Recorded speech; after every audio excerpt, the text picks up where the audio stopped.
कक्षा 8वीं के सभी विद्यार्थियों का बहुत बहुत स्वागत है। विद्यार्थियों, यहाँ पर आप लोगों के लिए कक्षा 8वीं का सामाजिक विज्ञान का जो पेपर रहेगा वो 28 फरवरी को रहेगा। तो 28 फरवरी के लिए यहाँ पर वार्षिक परीक्षा सत्र 2025-26 के लिए सामाजिक विज्ञान का पूरा पेपर का सॉल्यूशन हम करेंगे। यहाँ पर सभी क्वेश्चन आप लोगों के लिए बहुत ही महत्वपूर्ण रहेंगे, तो आप सभी वीडियो को लास्ट तक देखिएगा।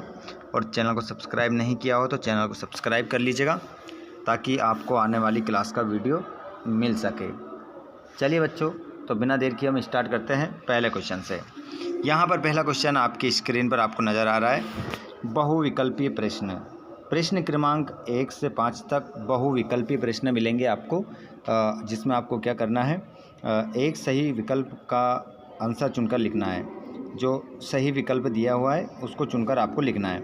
जैसे पहला क्वेश्चन है, महत्वपूर्ण दस्तावेजों को सुरक्षित रखे जाने वाले स्थान को कहते थे। क्या कहते हैं? पुस्तकालय, प्रयोगशाला, अभिलेखागार या संग्रहालय।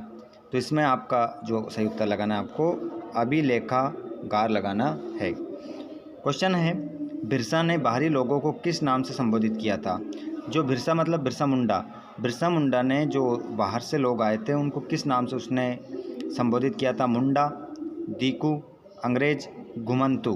तो यहाँ पर आपका आंसर हो जाएगा दीकू। दीकू नाम से बिरसा मुंडा ने उनको संबोधित किया था। अगला प्रश्न है,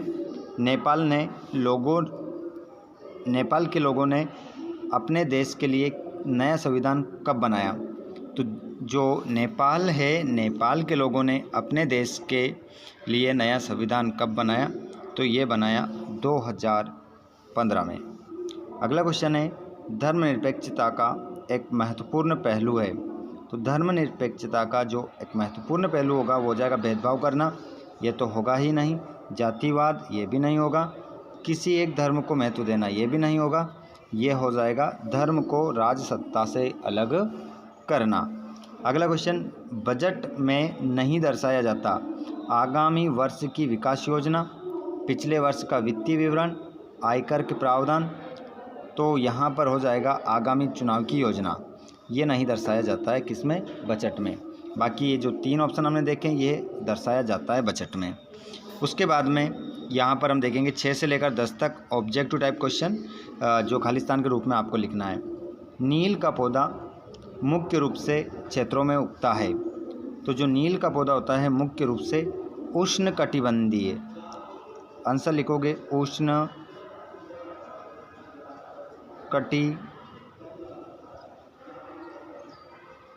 उष्णकटिबंधीय। इस प्रकार आप इसमें आंसर लिख दोगे। संसद का महत्वपूर्ण काम बनाना होता है क्या? कानून। तो इसमें आपका आंसर होगा कानून। अगला प्रश्न है, संघवाद से आशय देश में एक से अधिक स्तर सरकार का होना चाहिए। तो इसमें आपका आ जाएगा सरकार। सरकार इस खालिस्तान में आप लिखेंगे। अगला प्रश्न है, भारतीय संविधान में 6 से 14 वर्ष की आयु के सभी बच्चों को निःशुल्क शिक्षा की गारंटी दी गई है। निःशुल्क शिक्षा। अगला क्वेश्चन है, मुंबई को उपनगरीय रेलवे एक अच्छी लोकल परिवहन प्रणाली है। लोकल परिवहन प्रणाली है। तो ये तो हो गए हमारे ऑब्जेक्टिव। यहाँ से आपके बहुत सारे क्वेश्चन आपको देखने को मिलेंगे आपके पेपर में। चलिए अब हम देखते हैं क्वेश्चन क्रमांक हमारा अगला, जिसमें हम देखेंगे 11 से लेकर तो 26 तक सभी प्रश्नों के उत्तर। साथ में आप इस वीडियो को कहाँ से देख रहे हैं कमेंट बॉक्स में ज़रूर बताइएगा। अब हम यहाँ पर क्वेश्चन नंबर 6 तक हम कर चुके हैं। मतलब जो ऑब्जेक्टिव टाइप क्वेश्चन थे वो 1 से लेकर 5 तक और 6 से लेकर 10 तक। अब यहाँ पर हम प्रश्न नंबर 11, 12, 13, 14, 15, 16 इन सभी प्रश्नों के उत्तर देखेंगे। यहाँ पर आप स्क्रीनशॉट ले लेना, क्योंकि क्वेश्चन भी बताऊँगा मैं, आंसर भी आपको बताने वाला हूँ। उसके बाद में हम 17 से 22 तक के उत्तर भी देखेंगे, तो इसका स्क्रीनशॉट ले लेना। वहाँ पर ये सभी क्वेश्चन भी मैं आपको बता दूंगा लिखे हुए। और यहाँ पर क्वेश्चन नंबर 23 से लेकर 26 तक इनके आंसर भी हम देखेंगे। क्वेश्चन भी आप देख सकते हैं, राज्यसभा और लोकसभा के गठन की प्रक्रिया लिखिए। भारत में महिला शिक्षा को लेकर किस तरह की व्यवस्था है? ठीक है, तो इन सभी के आंसर हम देख लेते हैं क्वेश्चन के साथ। ये रहा आपका प्रश्न नंबर 11वां। सिराजुद्दौला को हटाने के बाद अंग्रेज़ों ने बंगाल का नवाब किसको बनाया? तो मीर जाफ़र आंसर हो जाएगा इसका। अगला क्वेश्चन, जूम खेती में बीज बोने के तरीकों को कहा जाता है? तो इसको कहते हैं छितराना इसे कहा जाता है। अगला क्वेश्चन है, औपनिवेशिक काल में जाति के विरुद्ध सबसे महत्वपूर्ण आंदोलन कौन सा था? तो मंदिर प्रवेश आंदोलन। अगला क्वेश्चन है, FIR संबंधी प्रकरण किस कानून से संबंधित है? तो भारतीय दंड संहिता, इसमें आप लिख सकते हो। ठीक है, यहाँ पर किस की जगह आप क्या लिख सकते हो? भारतीय दंड संहिता कानून से संबंधित है। अगला क्वेश्चन आप देखेंगे तो क्वेश्चन आपका अगला, उसमें आंसर भी देखेंगे हम।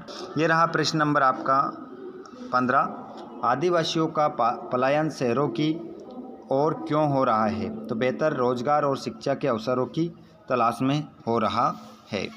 अगला क्वेश्चन है, वन अधिकार अधिनियम 2006 में क्या प्रावधान दिए गए हैं? तो ये अधिनियम जंगलों में रहने वाले समुदायों के भूमि अधिकारों और वन संसाधनों तक उनकी पहुंच को मान्यता देता है। आगे हम बात करें अगले क्वेश्चन की, तो 17वां क्वेश्चन का आंसर देखेंगे। उत्तर भारत में 1857 के विद्रोह के मुख्य केंद्र कौन कौन से थे? तो दिल्ली, मेरठ, कानपुर, लखनऊ और झांसी मुख्य केंद्र थे। अगला क्वेश्चन देखेंगे, ये रहा प्रश्न नंबर 18, प्रार्थना समाज द्वारा समाज सुधार के लिए किए गए प्रमुख कार्यों को लिखिए। तो प्रार्थना समाज ने जाति व्यवस्था का विरोध किया, महिलाओं की शिक्षा को प्रोत्साहित किया, विधवा पुनर्विवाह का समर्थन किया और बाल विवाह का विरोध किया। अगला क्वेश्चन है, पृथ्वी पर प्राकृतिक संसाधनों का वितरण असमान क्यों है? तो प्राकृतिक संसाधनों का वितरण मुख्य रूप से भौतिक कारकों जैसे भूभाग, जलवायु और ऊंचाई में अंतर के कारण असमान है। अगला क्वेश्चन, झोंका भट्टी किस प्रकार कार्य करती है? उसका नामांकित चित्र बनाना है। देखिए, झोंका भट्टी में लौह अयस्क के कोक और चूना पत्थर को गर्म हवा के झोंकों की मदद से पिघलाकर कच्चा लोहा बनाया जाता है। इसका चित्र मैं अभी बताऊंगा आपको वीडियो के लास्ट में।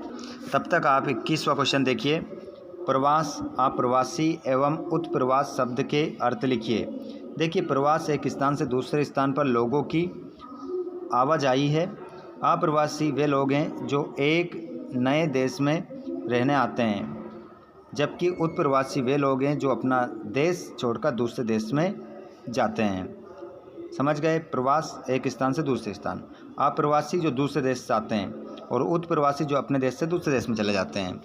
तीनों शब्द के अर्थ आप समझ गए होंगे। क्वेश्चन नंबर 22 का उत्तर, निजी कंपनी की गतिविधियों को सरकार द्वारा नियंत्रित किया जाना क्यों आवश्यक है? तो इसमें आप देखेंगे क्वेश्चन क्रमांक 22 का आंसर कि सरकार द्वारा नियंत्रण आवश्यक है ताकि यह सुनिश्चित हो सके कि निजी कंपनियां निष्पक्ष रूप से काम करें, उपभोक्ता के हितों की रक्षा हो और पर्यावरण को नुकसान न पहुंचे। अगला क्वेश्चन है, क्वेश्चन नंबर आपका यहाँ पर अब दिखेगा आपको 23वां। भारत में महिला शिक्षा को लेकर किस तरह की व्यवस्था थी? लिखिए। तो पारंपरिक रूप से भारत में महिला शिक्षा पर प्रतिबंध थे, लेकिन 19वीं सदी के समाज सुधारकों और ब्रिटिश सरकार के प्रयासों से धीरे धीरे महिला शिक्षा को बढ़ावा मिला। अगले क्वेश्चन की ओर बढ़ते हैं। क्वेश्चन नंबर ये हमारा 23 तो हो ही गया है। अब हम देख लेते हैं यहाँ पर 24वां क्वेश्चन। क्वेश्चन है 24, विश्व में कौन कौन से प्रदेश जल की कमी की समस्या का सामना कर रहे हैं? उत्तरी अमेरिका, मध्य पूर्व, दक्षिण एशिया के कुछ हिस्से और पश्चिमी संयुक्त राज्य अमेरिका जैसे क्षेत्र जल की कमी का सामना कर रहे हैं। प्रश्न नंबर 25, आदिम निर्वाह कृषि में कौन कौन सी कृषि को शामिल किया गया है? तो आदिम निर्वाह कृषि में स्थानांतरित कृषि और चलवासी पशुचारण शामिल है।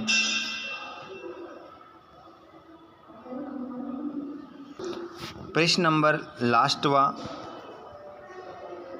राज्यसभा और लोकसभा के गठन की प्रक्रिया लिखिए। लोकसभा के सदस्य सीधे जनता द्वारा चुने जाते हैं, जबकि राज्यसभा के सदस्य राज्यों की विधानसभाओं के निर्वाचित सदस्यों द्वारा चुने जाते हैं। तो इस प्रकार यहाँ पर आपके सभी क्वेश्चन के आंसर हो जाते हैं।